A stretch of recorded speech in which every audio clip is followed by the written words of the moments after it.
Hello, I am Muchaneta Napel and I'm here at Munich Fabric Start. I'm very excited to speak to this lady. We did have a little chin wag beforehand, so I thought I'm not going to gatekeep all this information she shared with me. I'm going to bring her on the sofa and have a chat. But before we begin, Andrea, do you mind introducing yourself, who you are and the company you work for? Yes, my name's Andrea Roxin. I'm leading the fashion and sporting goods sector at Quantis Germany. And Quantis is a sustainability consulting company, and we have the mission to transform businesses to be more sustainable. That sounds like a big mission. Yes, but exciting. It's exciting indeed, because I do feel like all businesses are on their own journey with regards to sustainability. So how are you supporting them in order to kind of reach that end game? Because it feels like it's a long game, isn't it?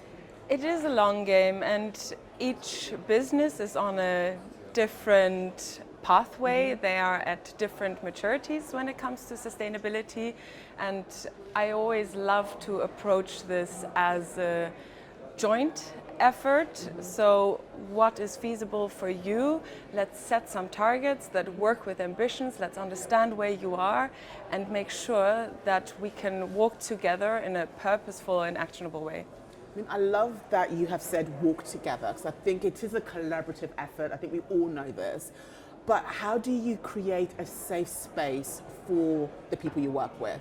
How do you make them feel like they're safe to be able to talk to you about the challenges they're facing, any kind of success that they're having? How do you create that? Yeah, I mean, ultimately, it's still about building relationships. I work with people.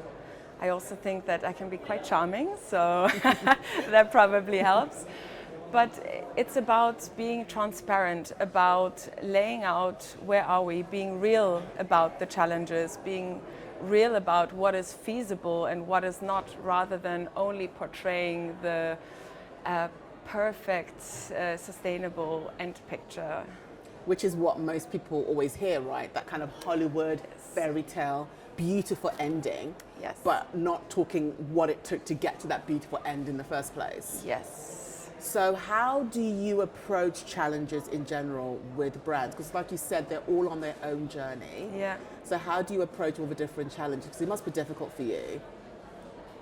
I mean, difficult more so, I think, for the brands than it is for me. I love to approach sustainability challenges, let's put it around this, with understanding the status quo. So let's assess where are we, let's assess what are the challenges, let's use data to support this assessment. Then it's not only an emotional activity or reaction, but rather let's objectively understand with good data, and we can move from there. What are your hotspots? What are your challenges? And based on that, we can define where are the priorities. Where do you want to take action to make an impact? I think you said the key word, data. A lot of fashion brands, in my experience, don't know what to do with their data. They have a lot of it, but they don't know how to use it.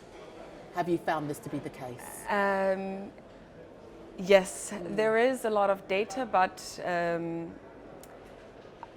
to make it usable data is a challenge. So this is also something where, you know, this is people's jobs to sort data and utilize it in a way that gives you information and outcomes rather than just in and out. You know, we love to say there's garbage data in, garbage results out. So it's also really important to have the right data, to have quality data.